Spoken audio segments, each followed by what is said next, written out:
चक्रवाती तूफान मोंथा को लेकर हाई अलर्ट जारी किया गया है। आंध्र प्रदेश, ओडिशा, पश्चिम बंगाल और अलग अलग जो दक्षिण भारत में राज्य है वहां पर अलर्ट जारी किया गया है।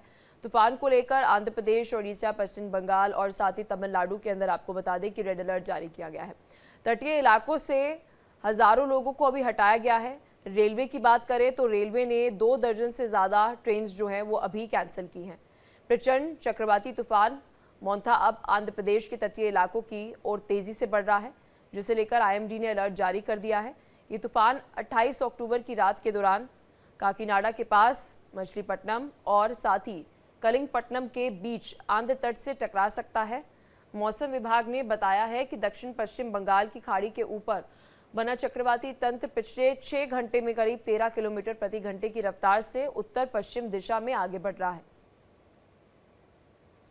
साथ ही एक्सपर्ट्स की बात करें तो उन्होंने कहा है कि 28 अक्टूबर तक गंभीर चक्रवाती तूफान में तब्दील जो है वो हो जाएगा, इसलिए वहां पर जो स्थानीय लोग हैं उनसे अलर्ट रहने की अपील जो है वो प्रशासन ने कही है। और साथ ही एनडीआरएफ, एसडीआरएफ की टीम जो है वो भी हाई अलर्ट पर है, चाहे आंध्र प्रदेश हो, पश्चिम बंगाल हो, उड़ीसा हो या फिर तमिलनाडु की बात करें। उन सभी समुद्री इलाकों पर एनडीआरएफ, एसडीआरएफ की टीम को हाई अलर्ट पर रखा गया है। लोगों से घरों से बाहर निकलने की ये अपील की है कि बाहर ना निकले बिल्कुल भी, और घरों में रहें। अगर तटीय इलाकों के पास रहते हैं तो सुरक्षित जगहों पर पहुंच जाएं। और खुद से भी प्रशासन जो है वो लोगों को जो समुद्र के आसपास इलाके हैं वहां से दूर जो है वो लेकर जा रही है, ताकि किसी भी तरीके के जानमाल कुछ घटनाएं जो हैं वो ना हो, नुकसान ना हो। और ये आंध्र प्रदेश, तमिलनाडु, ओडिशा, पश्चिम बंगाल, इन राज्यों में बता दें कि एक्टिव रहेगा तूफान। तो लोगों से तूफान के मद्देनज़र अलर्ट रहने की अपील जो है वो प्रशासन की तरफ से की गई है।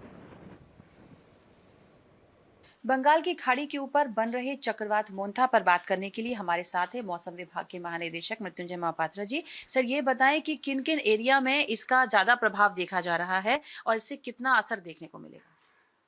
चक्रवात मंथा एक भीषण चक्रवात के रूप में आज west central bay of Bengal में केंद्रीभूत है। काकीनाडा से लगभग 240 किलोमीटर दूर में अभी केंद्रीभूत है और धीरे धीरे उत्तर उत्तर पश्चिम दिशा में गति कर रहा है।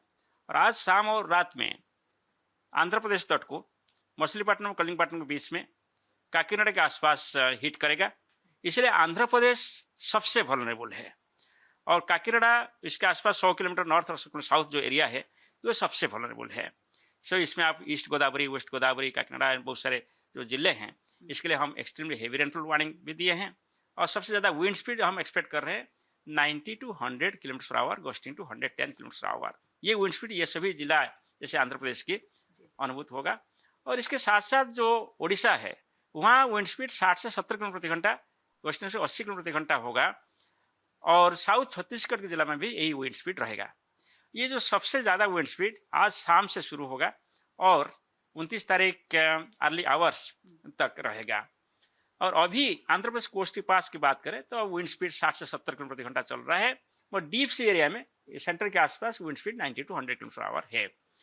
सिमिलरली उड़ीसा कोस्ट के पास अभी विंड स्पीड 45 से 55 किलोमीटर प्रति घंटा है और धीरे धीरे बढ़ के शाम से 60 से 70 किलोमीटर प्रति घंटा हो सकता है। सो ये जो विंड स्पीड है 90 to 100 ये डैमेजिंग विंड स्पीड है। इसमें पेड़ गिर सकता है और पेड़ के ब्रांचेस गिर सकते हैं, होर्डिंग्स वगैरह गिर सकते हैं और जो telephone poles, electric poles, telephone lines, electric lines disturb हो सकता है। सर, मौसम विभाग की तरफ से प्रशासन को कितने समय पहले जानकारी दे दी गई थी, क्योंकि ये माना जा रहा था कि समंदर में 50 से अधिक नावें फंसी हुई थी जो मछली पकड़ने गए थे। जी, लगभग 7 दिन पहले हम इसका पूर्वानुमान जारी किया और जब लो प्रेशर एरिया बना इसका हमने गतिपथ दिखाते हुए ये आंध्र प्रदेश की तट पर जाएगा इसका हमने संकेत सरकार को दे दिया था। तो इसलिए इसको बेस करके जब ये डिप्रेशन बन गया 25 तारीख को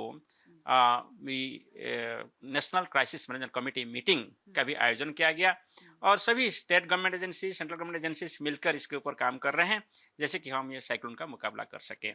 और प्रेस एंड इलेक्ट्रॉनिक मीडिया के माध्यम से हम हमारा जानकारी लोगों के पास पहुंचा रहे हैं। कितने फीट ऊपर तक पानी के जाने की संभावना है और क्या जानमाल की ज्यादा हानि की संभावना है? हालांकि वो एरिया प्रशासन के द्वारा खाली करा दिया गया है, लेकिन फिर भी अगर एक मौसम विज्ञानी के हिसाब से माने तो नहीं, एक सीवियर साइक्लोन स्टॉर्म है और इसके लिए स्टेट एंड सेंट्रल एजेंसी सभी पदक्षेप ले रहे हैं। हम एक्सपेक्ट करेंगे कोई लॉसेस नहीं होगा और पानी की बात है तो वो तो मैं बोल दिया कि आपको एक्सट्रीमली हेवी रेनफॉल होगा इनलैंड एरिया में, और कोस्टल एरिया में आपका टाइडल वेव आएगा 1 मीटर हाइट, और सी एरिया अंदर जाएंगे, डीप सी को जाएंगे तो वहाँ 10 से 14 मीटर हाइट का वेव होगा। इसलिए कोई भी शिप, कोई भी बोट जो इलाका में साइक्लोन है वहाँ नहीं जाना चाहिए। इसलिए वेस्ट सेंट्रल बे और एडजनिंग एरियाज को शिपिंग ऑपरेशन को हम रेगुलेट करने के लिए बोले हैं, और फिशिंग ऑपरेशन को सस्पेंड करने के लिए बोले हैं। ऑनशोर ऑफशोर इंडस्ट्रीज भी रेगुलेटेड होना चाहिए। सर कब से इसका डाउनफॉल होना शुरू होगा और उसके जाने के बाद भी कौन कौन से इलाके ऐसे हैं जो इसकी चपेट में आए रहेंगे और कब तक? आज मध्यरात्रि के बाद जब लैंडफॉल प्रोसेस कंप्लीट हो जाएगा तब ये धीरे धीरे वीक होगा, और उत्तर उत्तर पश्चिम दिशा में जाते हुए ये कल सुबह तक एक साइक्लोन स्टॉर्म में परिणत हो जाएगा, और कल दोपहर तक ये एक डिप्रेशन में परिणत हो जाएगा छत्तीसगढ़ के ऊपर।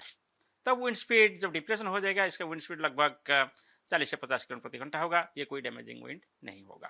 बहुत बहुत शुक्रिया हमसे बात करने के लिए। कैमरामैन कमल सिंह बिष्ट के साथ दृष्टि गुप्ता, इंडिया डेली, दिल्ली।